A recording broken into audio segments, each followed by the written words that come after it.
Hello. Today, I'd like to talk to you about popular music. Now, you've probably heard and seen some online personalities lament the demise of really good music being produced in the last number of decades. And they speak of things like music's become too homogeneous, over quantized, over pitch corrected, too much reliance on sample libraries. And they speak of how technology has now been able to make music perfect each and every time, and that it is stripping away the humanness from music.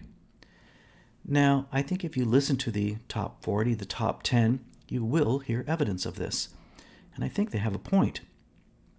What I'd like to do today, however, is to listen to a piece of K-pop music and just see exactly where on the spectrum that lies with respect to this issue. The piece we're going to look at is called Love Wins All. The lyrics are by IU, and the music is composed by Dong-hwan. Now, we are going to look at the music video. In general, I don't like to watch the video in conjunction with the music. I find it so visually impactful, it can distract me from my ability to focus on the music. It sometimes, too, can add thematic or other elements which don't really align with what's been happening in the music or the lyrics. I think that may be the case here. Nonetheless, I think it is a really beautiful piece of art, and I think we'll use it as a reference as we go through. I will be making some references to it and pointing out some things in the video, but my main focus is really going to be the music. So if you can come on this journey with me, that'd be tremendous. Let's have a listen.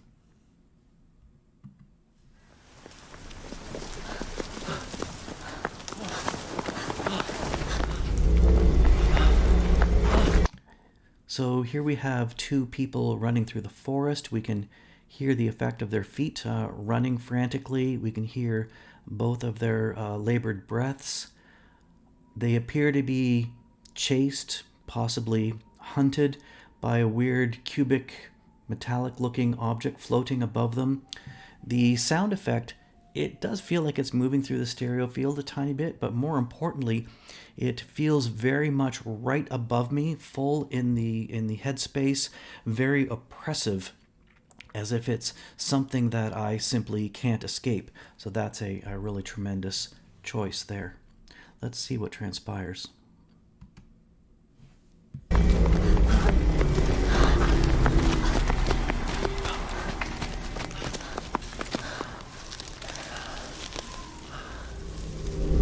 There's the sound of the cube again. You see the shadow go over them as well. So they're clearly disheveled. Their clothes are torn. She has some scarring on her face. His eyes appear to be uneven. He's likely only partially sighted.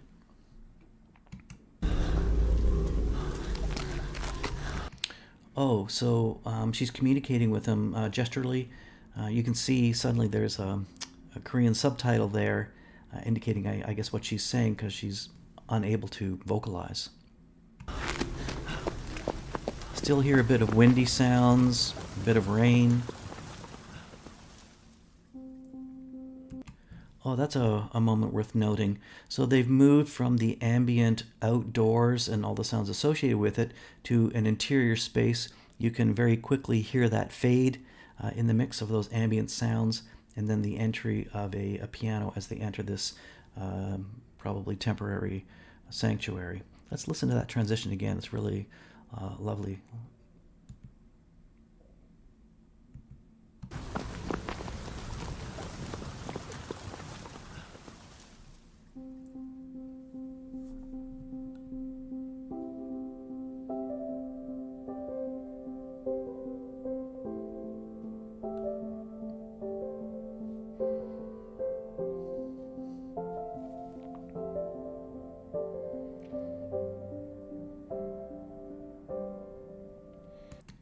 So the introduction is just a solo piano.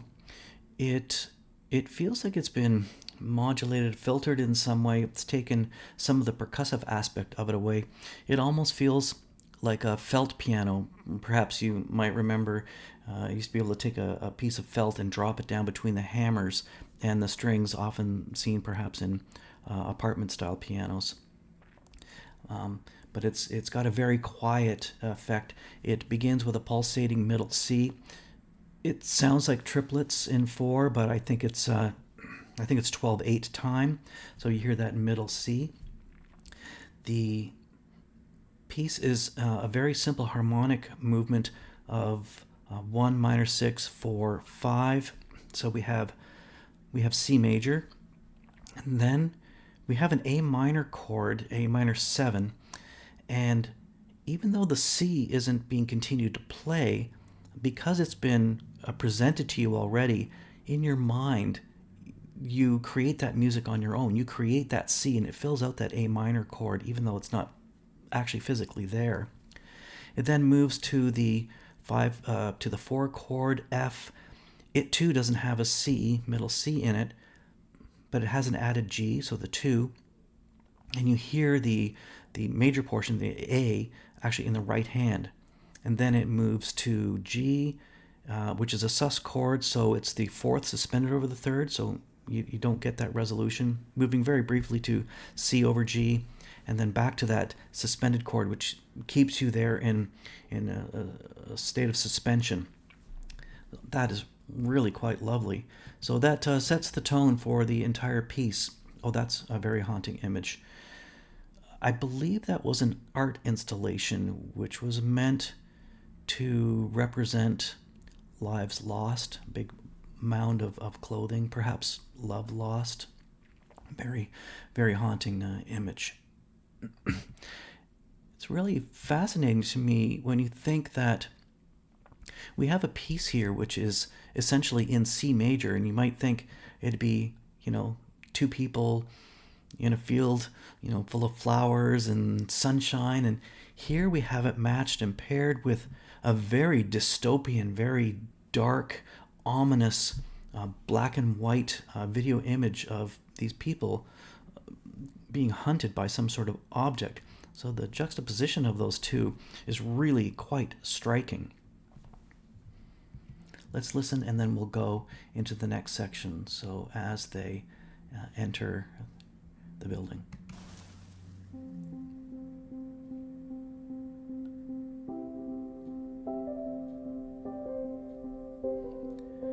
Repeat that right hand melody. Repeats it again up a tiny bit.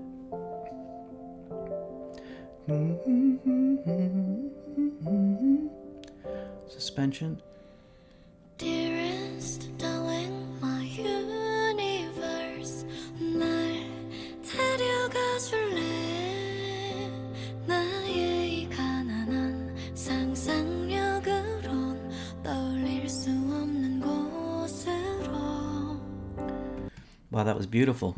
So when the voice first enters, you hear the full intake of breath.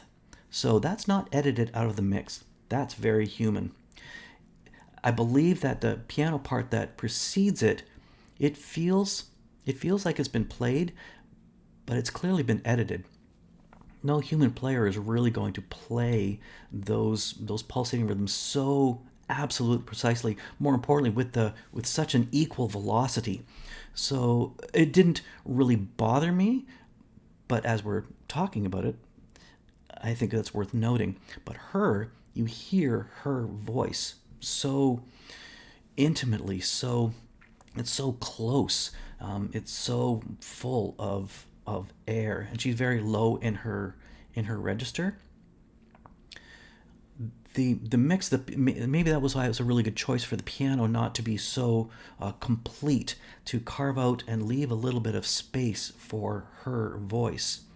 Even though it has a vulnerability and fragility to it, it does have a sense of strength too.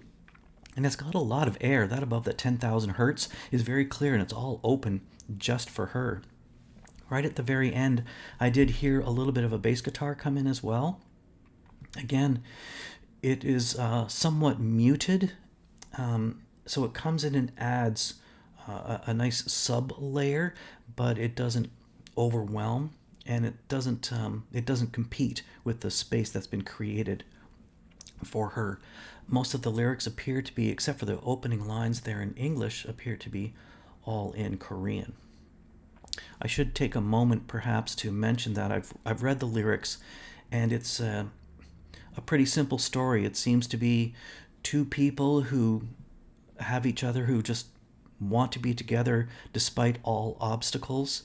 It doesn't mention the obstacle of a floating cube, and it doesn't mention anything with respect to other challenges that they may be dealing with. It's a simple story of just, I don't know how or when or where. I just want us to be together despite all, and can it truly be? What will the outcome be?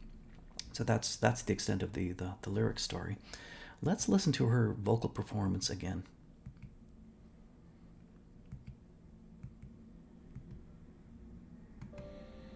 Dearest darling, my universe, 날 데려가 줄래? 나의 이 가난한 상상력으론 떠올릴 수 없는 곳으로. Verse 2. 저기 멀리 The bass. from Mars to Mars 꼭 같이 가줄래? Same harmonic progression. 그곳이 어디든 So much air. 그 반대말을 찾아서. Build. So that's a lovely verse. You hear the bass and the piano.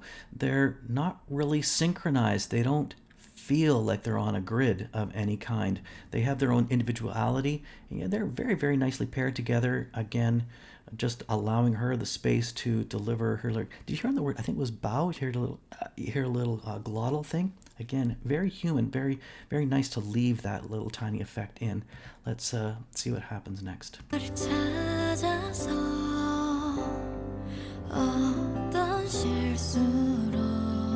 Really nice. So we're entering the pre-chorus here. You can hear that the harmonic movement has changed and the pace has increased a tiny bit. We're now moving from A minor to E minor to F, and you can hear her melody has changed. She's a little bit higher in her register.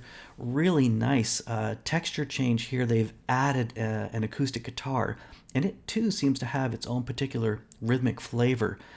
It's not adding so much to the volume, but it's adding a really tremendous color and just a tiny bit of rhythmic interest, again, without distracting. So that's really nice. Let's listen to that going into the pre-chorus.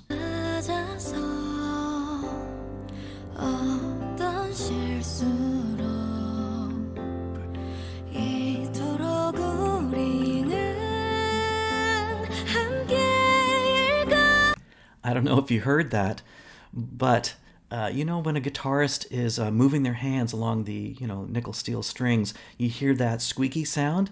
Well, they've left it in. That's fantastic. You just suddenly hear this little squeaky stuff going on as we're starting to build clearly towards the chorus, and her voice is going in intensity. See if you can pick that up.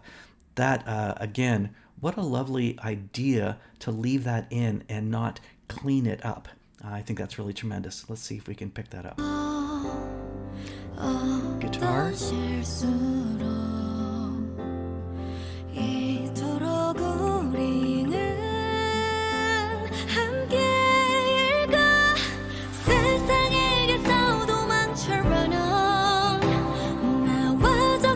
Oh, that's lovely. So now we're clearly in the chorus, and she's in the more upper part of her range.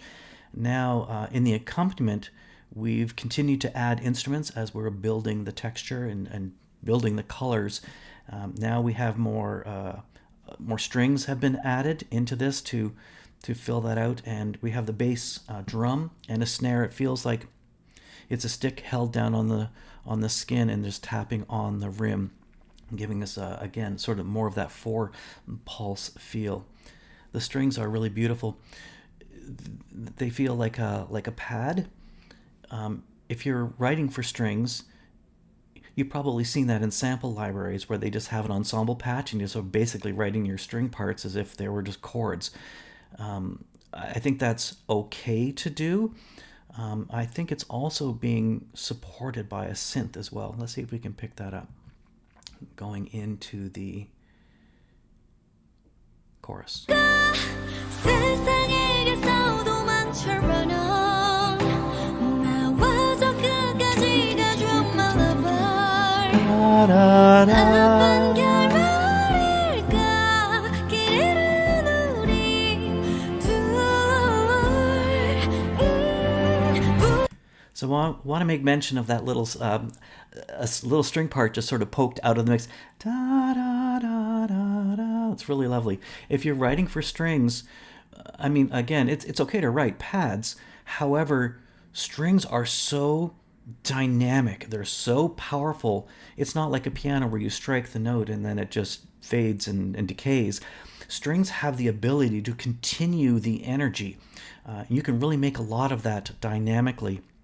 And what a wonderful choice to just have that little string line come out.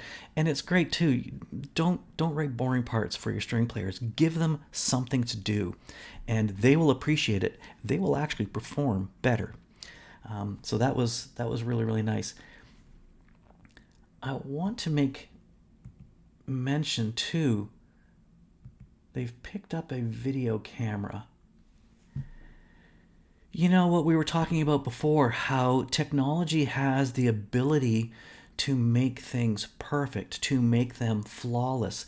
This may be a very interesting commentary on perhaps social media, but perhaps technology too, how you can see that her appearance, her clothing is fixed, and that the scars are gone from her face, and they're actually enjoying food in an alternate reality. I think that's really fascinating. I'm not sure what to make of that at the moment, but it's worth noting. Let's hear the chorus. Oh,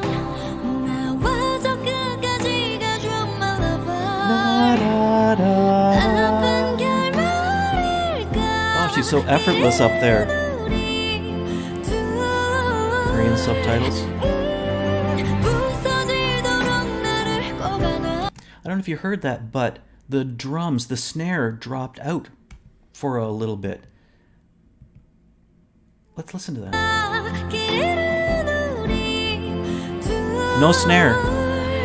Creating space. It's back.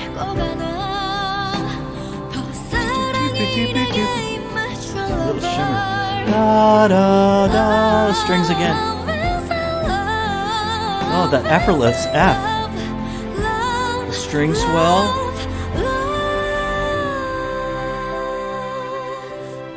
Beautiful. The pulsating is back.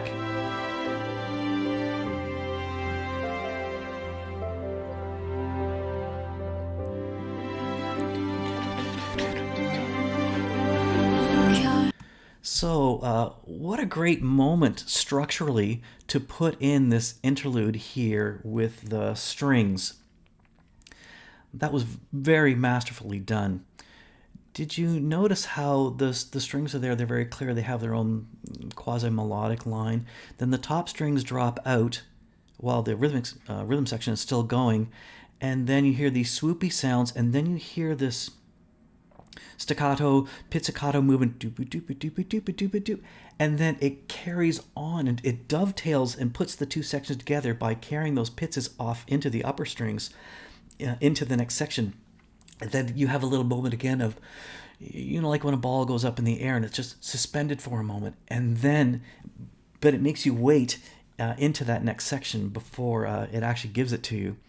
That is very clever and very musical, very artistic. Let's see if we can hear that all again. That was lovely. There are the strings, the piano playing the introduction part. Top strings drop out. Staccatos to the pizzas. Suspended. Oh, beautiful, beautiful. The full band. Pre-chorus. Again, suspension. The chorus.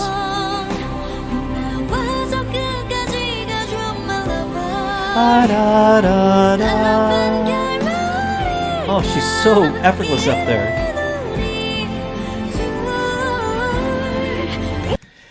it's really also an interesting choice. I in each of these choruses, I don't hear any doubling of her voice at all. It'd be very typical in a lot of music, a lot of rock music, pop music, to double the voice at the unison.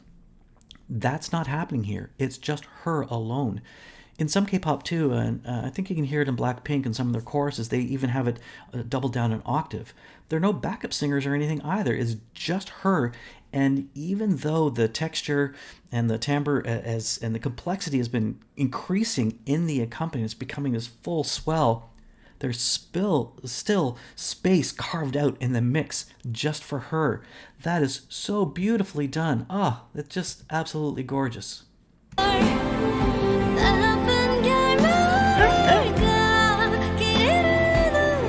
I love that little syncopation. Whoa. So here we are in the chorus. Our expectation is that we're going to hear the chorus again, just like we did before. The producers don't give it to us. The composer doesn't give it to us. What they do instead is they give us the C major chord, and then they stick an A down at the bottom. They turn it into an A minor 7 chord and just seamlessly bring us right into the next section. Wow, what craftsmanship. That was spectacular.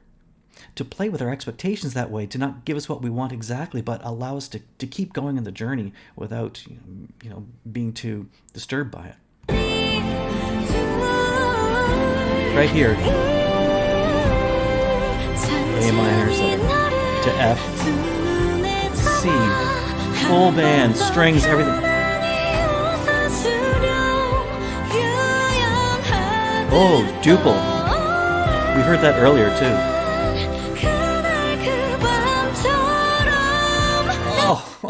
Oh, that's amazing. I don't know if you heard, but all of a sudden there were voices in the background. They weren't voices doubling or adding anything to the melody per se. They were simply there as color, adding more texture and color to the accompaniment. I think there are some words sort of poking out, but wow, that's beautiful to add that. I love that little duple feel too. Let's see what's happening there. And an absolutely stunning B-flat major chord that seems to come out of it. We're in the bridge, so I think our expectation is we're going to have some development here, and we do. We're using the same harmonic chords essentially, but that little rhythmic variation and suddenly the introduction of this B-flat chord over a little bit of a more excited melody. Let's listen to that. Let's see if I can go back and just pick up the beginning of that. I think that's when the cube comes in, when all this starts to happen. Here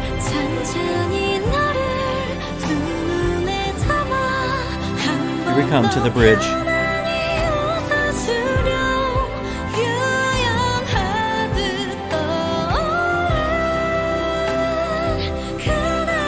Voices. B flat major. F over A. Down to the 5 chord. Hold, suspend. Fantastic. Again, where the composers, arrangers, producers are suspending you. So they've come up against an impasse which they cannot pass by, and they come up and they're stopped, and it's that moment of like, what do we do now? And they've added a couple of beats and they're making you wait.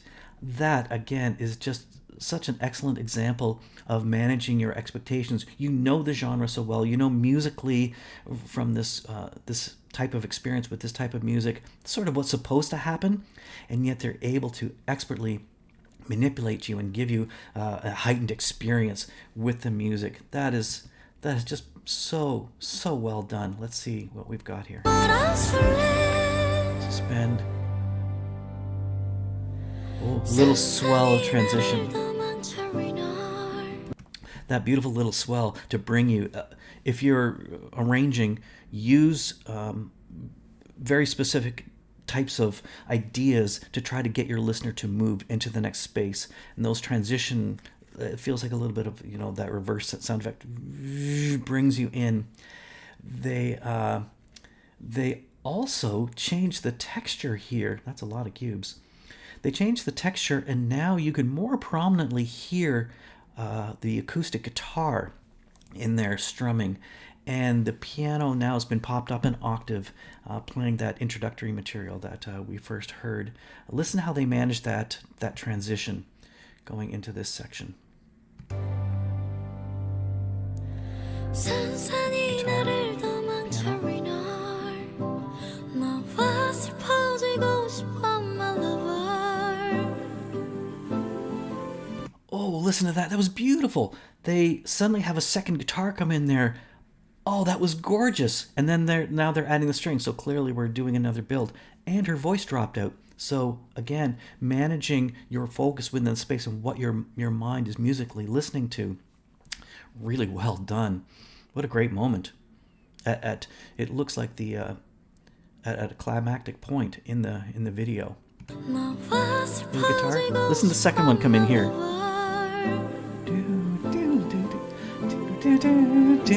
The strings are building, and the bass strings come in. Build.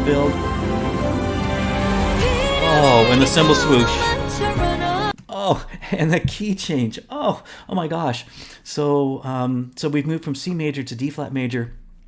You know, in the previous section when we heard that B flat chord, it's like, I feel the modulation coming. I feel it coming, and then they don't give it to you.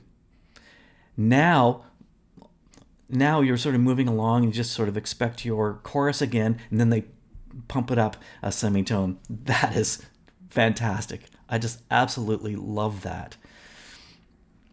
And at a point in the video too, where the videographers have matched this particular moment with, you know, it appears to be the cube has found them, and they're struggling in vain to repel it.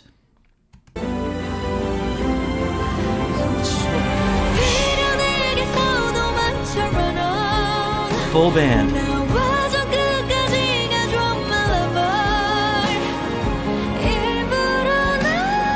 Oh, she soars so effortlessly.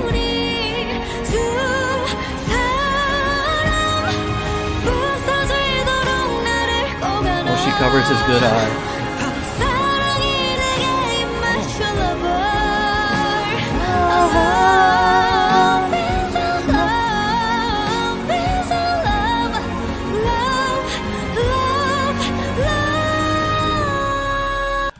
Gorgeous repetition of the chorus.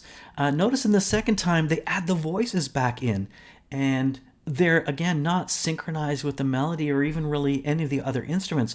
They're there to add color. It appears that some of the words appear to be with what she's singing somewhat. It feels like a male voice, and but sometimes it's not. That's just absolutely gorgeous. Here she covers up his good eye. That's a very poignant moment. It appears as if the cube is gone from a cold... Look at the size of the cube in comparison to them. The cube was cold and bluish, steelish. Now it's glowing red, white, hot, as it appears that their struggles have been in vain, and there's no recourse except to accept their fate, as right behind them is the gigantic mound of clothing of lives lost. That is so dramatic and so devastating. Let's hear what happens here at the very end. Listen to that full orchestration, that full musical backdrop, and again her voice in the mix, completely clear and unencumbered by what's happening underneath. That's absolutely brilliant.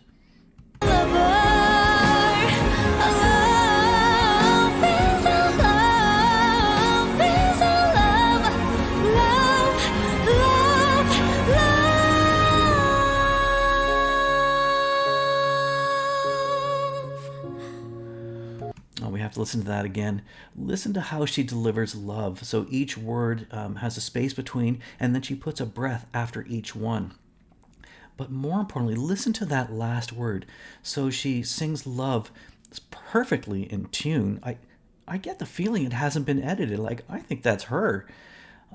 Or if not, the processing is just so subtle that you don't notice it. And she sings with such a straight tone, and then she puts a little bit of vibrato on, and she's managed her vibrato through the entire piece absolutely so professionally and so expertly.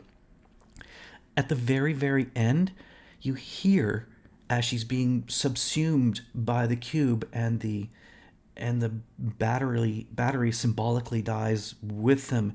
You hear her very last breath. You hear, oh, that's just heartbreaking. Listen to that. That is so beautiful. And then the piano comes back in to take us back into that beginning part of the music, which is going to take us out as the outro. Let's go back a tiny bit.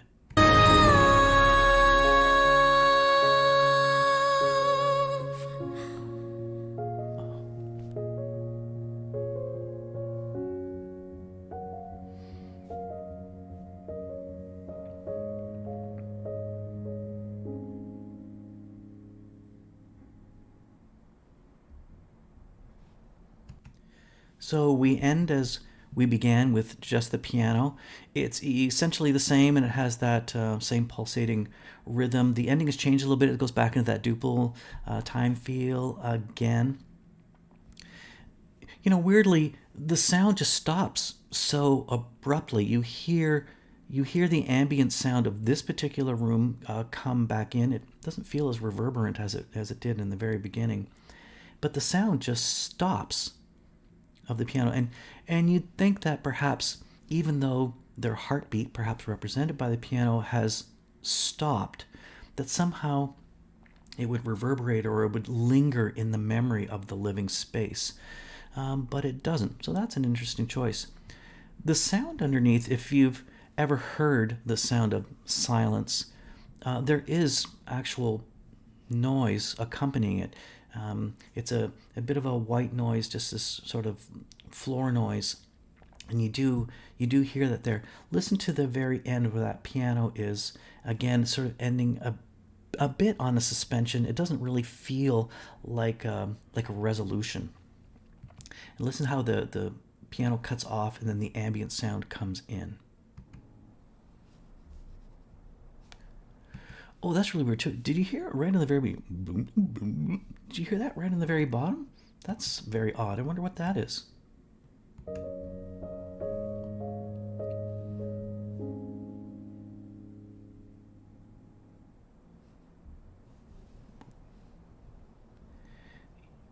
Hear the sound of emptiness. And now you hear some wind chimes. I think that may be water. I really like that idea where they've carried on a bit of the sonic profile of what came before and carry it on into the title and into the credits. I really do like that. It feels not like we're plunking down a song and just putting some images to it. It really feels very purposeful.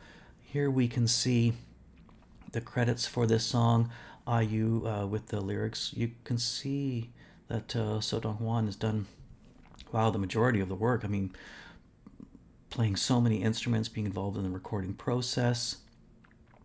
There's the chorus, so you can see the singers.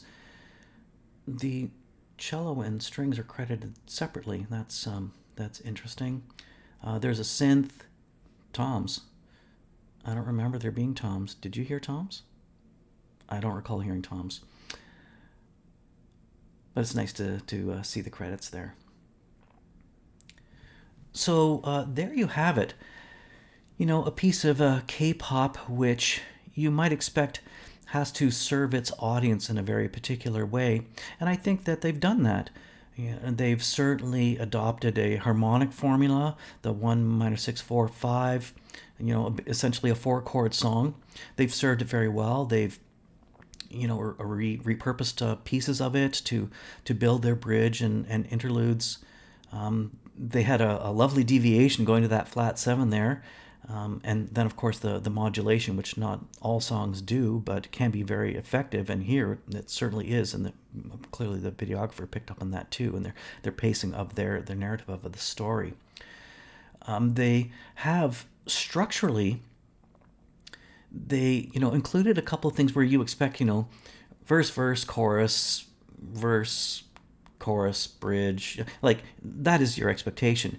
And they've played with you a little bit there as well by introducing that little interlude, by having her starting to begin part of the pre-chorus, I believe it was, and then drop out, and all of a sudden you just have this interlude with the instrumentals again. I think that was really, really nicely done. So they give you what you want, but they also take a little bit away at the same time. Now, I don't really know these people. I suspect that they're younger than I, that they've really made some intelligent musical, artistic choices to really elevate this piece, I think, above perhaps some of the other things that we may listen to every day. So I'm really, really grateful for this. And I'm really glad to have had the opportunity to spend a few moments with you. Hopefully, you're still with me at the end of this journey to explore this, to really examine it, celebrate it, and definitely do support it. So, thank you for listening.